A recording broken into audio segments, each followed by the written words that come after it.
The table was too polished, the wine too warm. I remember the hum of the overhead lights more than the taste of the food. Engagement dinners are supposed to feel celebratory. This one felt like a merger. He sat beside me, Colin Sharma, son of a close family friend, Harvard-educated, early-stage VC with a bright smile and hollow eyes. My mother adjusted the fall of my dupatta every time I leaned forward. My father hadn't looked at me once since we sat down. I didn't need to hear everything to understand, but I did hear enough. "Stability," my father said. "She doesn't need excitement. She needs direction."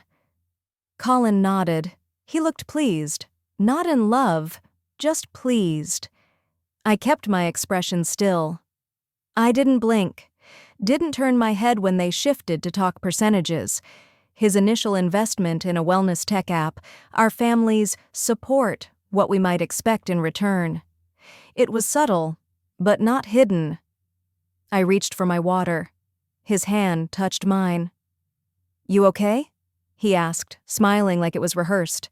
I nodded, because that's what I did. I nodded. "My name is Nayana Kapoor, 27, degree in industrial design, freelance work in product prototyping, based in Austin but born in Hyderabad. At the time, I was helping a small ergonomic startup prep for launch, handling form testing and user feedback reports. My hours were inconsistent. My income was variable. And apparently, that meant I needed a husband, not love, not partnership, structure. On paper, Colin was everything I wasn't: consistent, polished, already established. That's what my parents liked. "Someone who won't let you drift?" my mother whispered the night before, folding my clothes like I was 12. That night, after the dinner, I sat in the guest bedroom of my childhood home and opened the folder Colin gave me. "Just a few documents," he said, "for clarity." It wasn't a prenup. Not exactly. It was a partnership framework. I read the first line twice. "This agreement outlines mutual expectations in the event of long-term cohabitation and financial interdependency." He used the word interdependency like he was hiring me. Section 3 was highlighted. My role: supportive spouse, optional career exploration, family-focused structure, reasonable relocation flexibility. Section 7 detailed clauses around public image management, what we could and couldn't post, when announcements should be made, even brand tone guidelines if we co-featured. It wasn't insulting. It was efficient. And that's what made it worse. He didn't see me as a person. He saw me as a stability asset, a component. And my parents? They nodded along. My father even laughed and said, "She always liked structure." He looked at me when he said it, like it was a compliment. I closed the folder. Didn't speak. Just pushed it back across the table the next morning while Colin talked about mutual benefit. He smiled. Fake modest. "I know it's a lot. But it's just how we make sure things don't get messy down the line. I respect you too much not to be upfront." Upfront. That was the word he used. As if this was honesty. As if honesty and manipulation were the same when dressed in calm tone and clear typeface. I didn't argue. I didn't say no. I just said, "I'll think about it." And I did. For 1 full week, I did nothing. Said nothing. No posts, no reactions, no rejections. Just watched how everyone treated my silence as compliance. The phone calls from relatives came in waves. "You did well, Beta."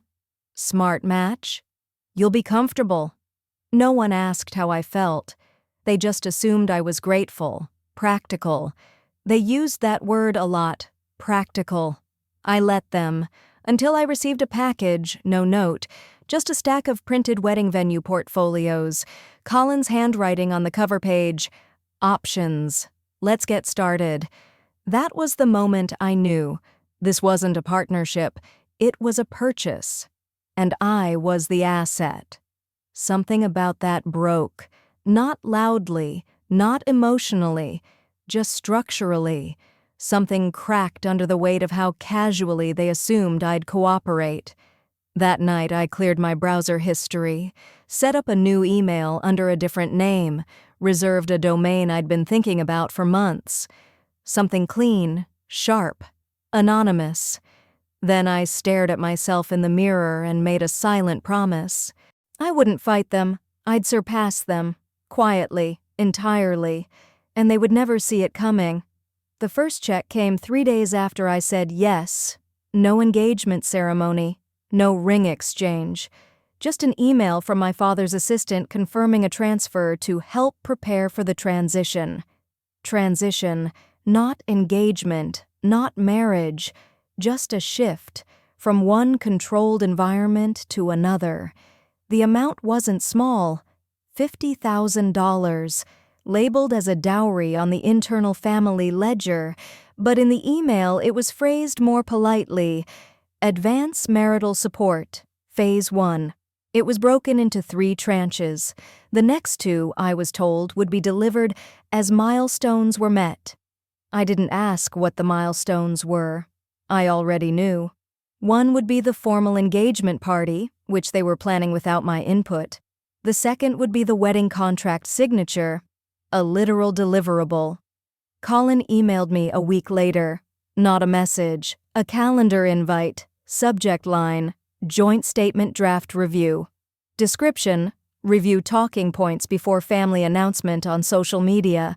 Please bring 2 outfit options for photographer. No greeting, no warmth, just logistics. I confirmed.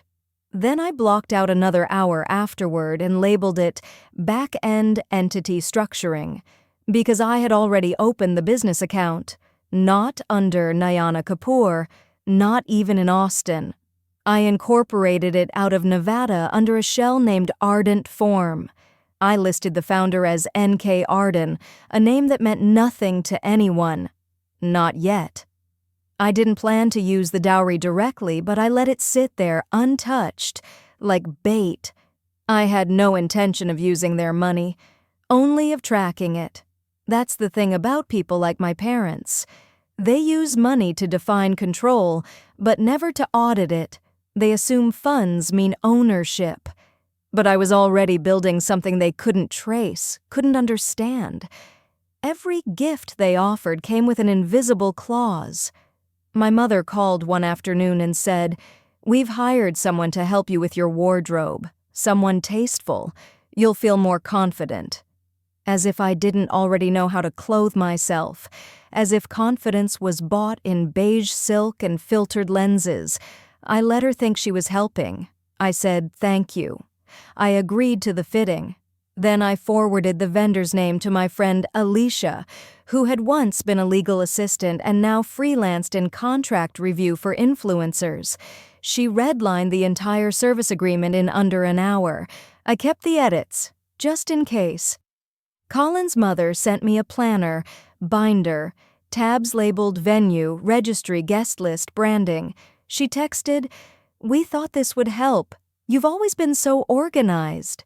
I opened it once, then boxed it up, because none of them understood what I was actually organizing. They assumed obedience looked like gratitude, that politeness meant peace. What it meant was, I needed time. And every time they transferred money, every time they added me to a group chat, every time they used the word stability, they gave me more. I used it well. I rented a private co-working space under an alias, kept receipts, claimed everything under a research consulting gig I invented on the spot. I filed incorporation paperwork for a consumer design consultancy and backdated my logo ideation sheets in Google Drive to create a false but credible timeline. They thought I was sketching out my wedding colors. I was sketching packaging prototypes for a modular self-care product that had been sitting in my notebooks for 3 years.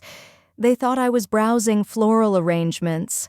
I was reviewing B2B fulfillment contracts with a third-party logistics firm out of Idaho. They called this my glow-up era. And I let them, because when they believed I was preoccupied with linens and logos, they didn't check my domain purchases. When I logged into the Shopify backend at 2 a.m., no one questioned me.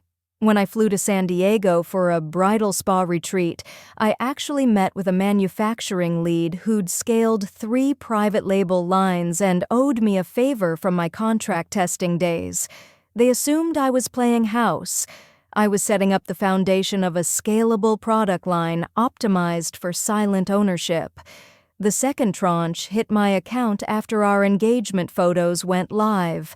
Everyone commented on how happy we looked, how secure I seemed. My smile was tight, my hand placement perfect, his jaw relaxed in every frame like someone who had already won. He posted the pictures with the caption, "Future begins with trust." It got nearly 2,000 likes. I liked it too. Then I took a screenshot, emailed it to myself, and filed it under narrative, public version. They gave me a story, but I was already drafting the rewrite, and I was making sure I had the receipts. It started with the email I wasn't supposed to see.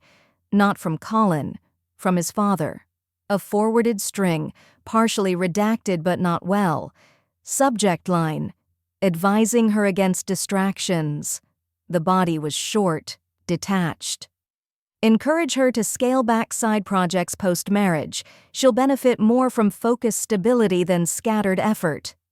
I stared at the words side projects, as if anything I built had been optional, as if the hundreds of hours I'd spent prototyping, testing, sourcing, filing, negotiating were hobbies, background noise, something to be pruned once I became someone's wife. Colin hadn't meant for me to see it, but he also didn't apologize. When I confronted him, he smirked, not cruelly, just confidently. "It's not a bad thing," he said. "You're talented, but there's timing to consider. You don't need to chase everything at once. That's what marriage is for. Stability, delegation. Like my ambitions were clutter, like my energy needed reassignment. I didn't speak, I didn't defend myself. I just nodded once and left the room. That's when I started the secondary firewall. Not metaphorical, literal. I separated every device, new phone, new laptop, clean IP, cloud redundancy under an encrypted alias. I air-gapped every document, nothing tied to Nayana Kapoor. Because it was clear now, they didn't expect me to succeed. They expected me to flatten, to soften, to adapt into someone who served the optics but didn't threaten the structure. My family helped them believe that. My mother said, "He's just trying to protect your time. You're so easily overwhelmed." My aunt, "You should feel lucky. He's including you in decisions." They never said I wasn't capable. That would have been too obvious. Instead, they framed it as concern, guidance, a reminder not to burn out. The implication was the same. My work was only valid when it didn't interfere with their schedule. My ideas were only valuable when filtered through their comfort. At the pre-wedding event, someone asked me if I was excited about finally settling down. I smiled, said yes. Then excused myself to the bathroom, locked the stall door, and reviewed a purchase order confirmation on my phone. First run of packaging, 3,000 units. Delivery window confirmed. Fulfillment calendar synced. The brand didn't bear my name. That was deliberate. Visibility was liability. My face would not be on this. Not now. Not until I owned everything behind the curtain. They didn't know I had filed for trademark protection 6 weeks prior under a shell. They didn't know my prototype had been quietly funded by a microgrant from an industrial design network Colin had mocked in passing as too niche. They didn't know I'd recruited 3 freelancers from the Philippines to manage brand comms, customer queries, and analytics, all trained under a false persona I created for operational separation. Everything they dismissed, I used. Every insult, converted into a checklist. He once said, You're more of a visual thinker. Don't worry about the financials." So I taught myself accounting at night, using bootleg textbooks and simulation spreadsheets. My father said, "You never had the stamina for this kind of thing long term." So I began tracking his business holdings. Just in case. Just to understand the way he moved, how people like him structured their control. The whole ecosystem operated on the assumption that I would cave before I competed. But I didn't want to compete. I wanted to replace. Quietly. Surgically. There's something liberating about being underestimated. It gives you room, cover, plausible deniability. While they watched me for signs of emotional instability, I was calibrating ROI targets and calculating margin variance between glass and pet packaging. They thought I was losing focus. I had never been sharper. One night, I overheard Colin on a call. He said, "She's adjusted well. I think she's starting to relax into it." Relax. As if this was a spa, as if my silence was surrender. I took note of the phrase, typed it into the margin of a journal I kept hidden behind a false drawer panel. Not for reflection, for collection, because language is data, tone is leverage, and I'd started to see it all clearly. This wasn't love. This was layered compliance, dressed as care. I could have walked away then, called it off, fled, but that would have satisfied them. Would have confirmed the narrative. She couldn't handle it. She gave up. I didn't want release. I wanted leverage. And leverage takes time. So I waited. And every time they said I was adapting well, I wrote it down. They thought they were shaping me. What they were doing was documenting my exit. I canceled the wedding 6 weeks before the date. No announcement. No confrontation. No screaming match. Just a typed letter, addressed to both families. It was 6 sentences long. I delivered it via email at 3:17 a.m., BCC'd to myself, and sent from a proxy server. No explanation, no apologies, just confirmation that I had reconsidered the alignment and would be formally dissolving all pending marital arrangements. I turned off my phone. By the time they read it, I was on a train out of Austin, headed east, laptop in one bag, documents in another, everything else sold or donated. There was no grand escape, just a single spreadsheet with 5 columns: task, vendor, delivery status, legal risk, visibility. That's how I moved. Every step measured. I didn't reply to messages. I didn't return calls. I let the silence expand, let them fill in the blanks with their own assumptions. Shame, regret, cowardice. They were wrong on all 3. I wasn't ashamed. I wasn't hiding. I was building. Under the alias N.K. Arden, I rented a converted garage in Raleigh. Quiet neighborhood, low rent, fast fiber, no personal connections. By week 2, my Shopify backend was live. The product, Modular Calm, wasn't revolutionary, just precise, a sleek, modular self-regulation toolkit for overstimulated professionals, weighted inserts, tactile elements, scent diffusers, all packed into a patent-pending container I'd designed myself. I didn't advertise, I seeded it.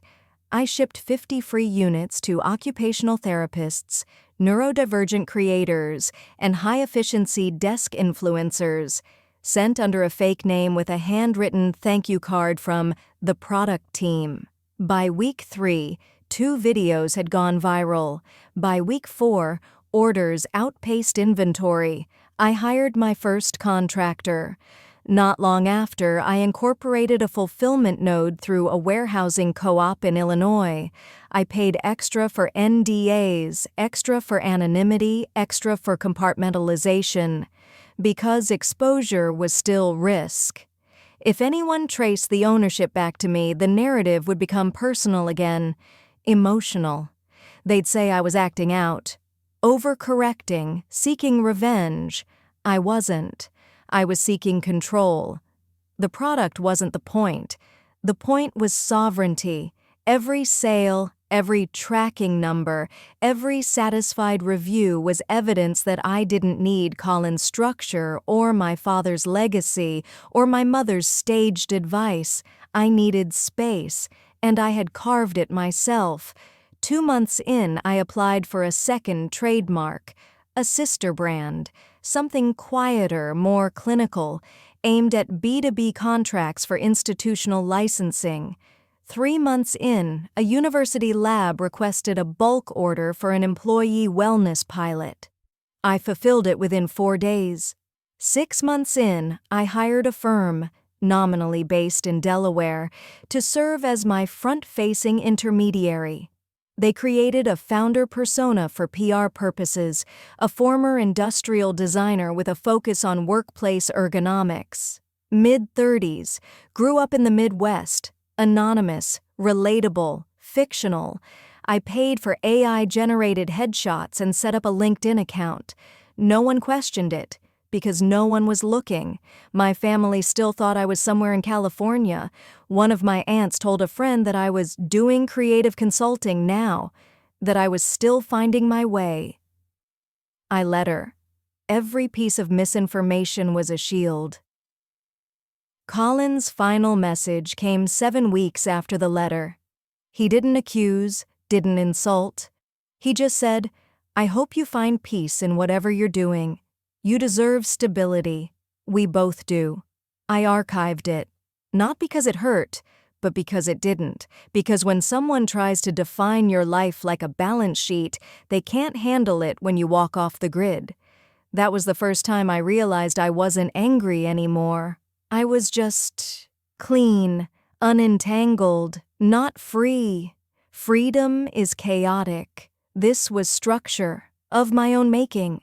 The kind they tried to sell me in exchange for obedience.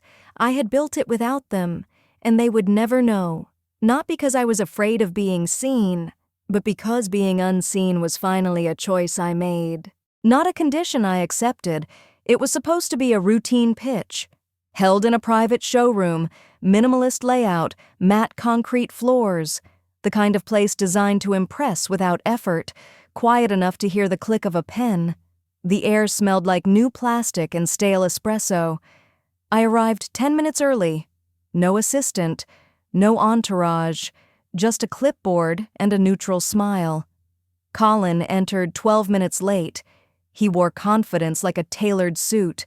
Same walk, same polished tone, same handshake that never quite meant anything. He didn't recognize me. That was intentional. It had been over a year since the wedding collapse.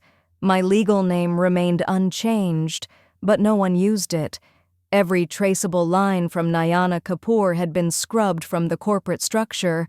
Every vendor contract ran through shell entities. Every digital asset was firewalled through proxies.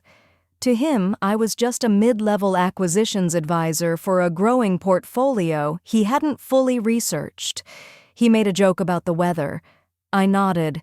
He handed me a pitch deck titled Pulse Hub: Productivity Through Wearable AI. The irony wasn't lost on me. He still believed optimization was the future, control packaged as innovation. He began his presentation. Imagine a world where your heart rate determines your task flow, where your day adapts to your biology. This is that world. I took notes. Not because I needed them, because posture matters. He talked for 22 minutes. He showed user heat maps, retention projections, mock-up interfaces. He name-dropped angel investors and hinted at interest from a lifestyle brand we both knew was imploding from the inside. He didn't know the firm he was pitching had already flagged PulseHub as high risk. That was the point. He believed he was still ahead of the curve. That charm could close gaps. When he finished, I asked 3 questions. Clinical, neutral, about scalability, IP ownership, and fulfillment infrastructure. He faltered slightly on the last one. I thanked him for the deck and told him we'd follow up. He left confident. and completely unaware that the woman he used to refer to as emotionally erratic had just evaluated his valuation pipeline with more clarity than any of his investors. I waited an hour before calling Carla, our internal counsel. "I want the clause inserted," I said. "Standard language, acquisition at zero equity with one contingent exit rider." "Disclosure?" she asked. "Not yet." That night, I reviewed the raw footage. Every pitch in that room is recorded. Consent is baked into the appointment confirmation. I watched it back with the audio slightly lowered. He still spoke with that same clean cadence, market ready, punctuated pauses, eyes scanning the room like a performer waiting for applause. I marked timestamps, labeled contradictions, highlighted redundancies in his product logic, not to use against him, to prepare the terms for when he came back, because he would. Startups like his don't close on first contact. They get desperate, they circle back, they offer sweeter deals once the pipeline thins, and when he did, I'd be ready. 2 weeks later, PulseHub sent a revised proposal. I didn't reply. 3 weeks later, a cold email came from his co-founder. Still no response. Then a package arrived, branded merchandise, a handwritten note from Colin. "Would love to continue the conversation. Feels like a good fit." I filed it, not out of sentiment, for evidence, the kind that's useful when clauses get triggered, because what he didn't know was this: he wasn't pitching to a buyer. He was pitching to the woman he once tried to manage, the woman he thought would become a supportive spouse with flexible ambitions and a curated digital presence. He was pitching to the wrong version of me. And the real version? She had already scheduled the next step. He came back hungrier. This time he brought his CTO young, eager, distracted by the glass walls and branded water bottles. Colin did all the talking. "We've revised the equity terms," he said. "We're open to a convertible note. We can include post-valuation incentives if traction hits the fourth quarter benchmark." He was proud of that sentence. I nodded. Slowly, no expression. "We're excited by the exposure your platform brings," he added. "The alignment just makes sense." I slid the updated term sheet across the table. It looked standard. Clean formatting, clear line items, 10 pages, 9 of them were boilerplate. Page 10 was not. He flipped through it casually, skimmed.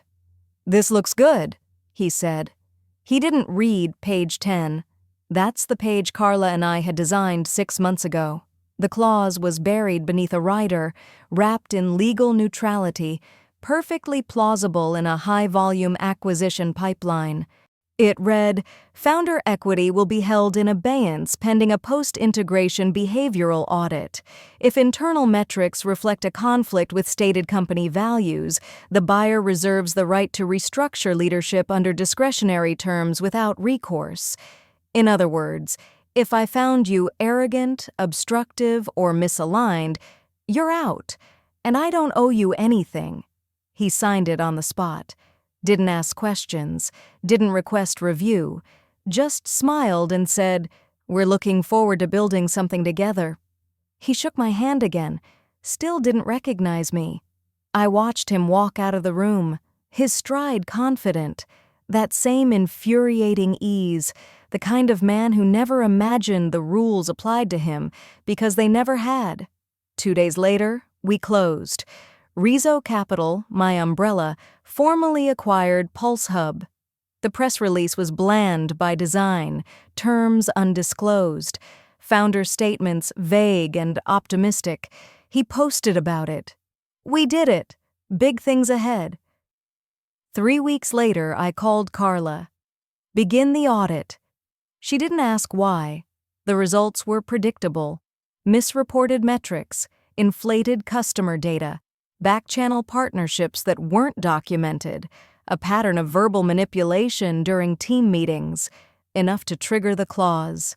We sent the restructure notice in a PDF titled post-merger realignment proposal. Colin responded 3 hours later. His tone was different, measured, confused. He asked for clarification. We replied with the signed agreement. Page 10, highlighted. Clause circled.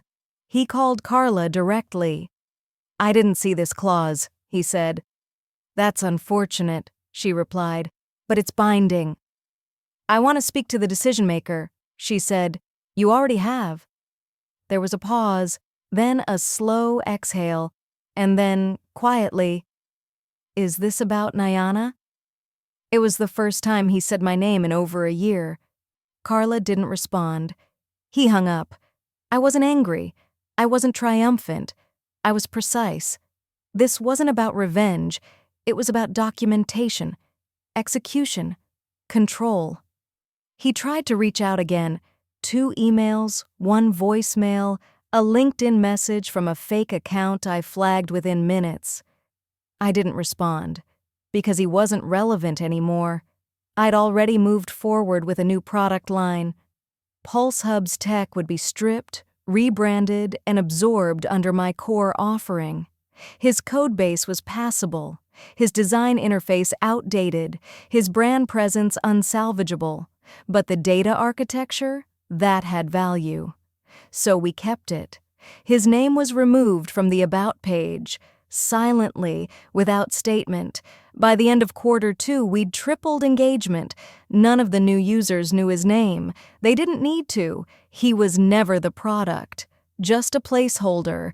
And now, replaced.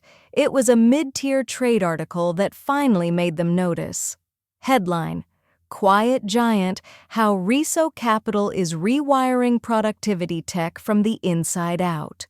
My parents didn't understand the specifics. They didn't need to. They saw the numbers. They saw the praise. They saw the phrase, female-led strategic restructuring initiative. That was enough. The first message came from my mother. No greeting, just a screenshot. "Is this about you?" I didn't reply. The next day, a forwarded newsletter from my father. Subject line blank. The article excerpt clipped and pasted into the body. No comment, just a hyperlink. I deleted both, because by then, they were irrelevant. They had forfeited their right to curiosity when they sold my future for a wedding brochure and a dowry ledger. I didn't owe them a footnote. That same week, Colin's former CTO posted an untagged update about new leadership vision and transparency wins. No mention of the transition, no mention of the audit. But the subtext was obvious. He knew. Everyone who needed to know knew. Meanwhile, PulseHub's branding was gone. The tech lived on, repurposed, stripped of its smug messaging, folded into a new module within my ecosystem, now rebranded as a passive biometric interface with no founder story, no inflated narrative, and no man standing at the front pretending he invented discipline. He didn't even make it into the FAQ. By Q3, our flagship toolkit had landed 2 new enterprise contracts and was piloting in 6 corporate campuses. One of them, a commercial development project owned by my father's firm. He didn't know. His company approved the facility lease without checking subtenant subsidiaries. I paid full market rate. No favors, no strings, just proximity. Sometimes I walk by the campus lobby, watch the interns come in, see my product on their desks, hear them talk about how it's actually helpful, not some wellness gimmick, minimalist but smart. They have no idea who made it. That's the point. Visibility was never the goal. Ownership was. My parents still think I work in user interface research, that I consult, that I'm quietly doing well. They use that word a lot. Quietly, as if silence is something they gave me, as if it wasn't something I weaponized. They never understood how deeply I listened all those years. Every comment, every directive, every time they dismissed my questions and told me to trust the process. I did trust it, just not theirs. Mine. My mother once said, "Marriage is the best kind of security a woman can ask for." I disagreed.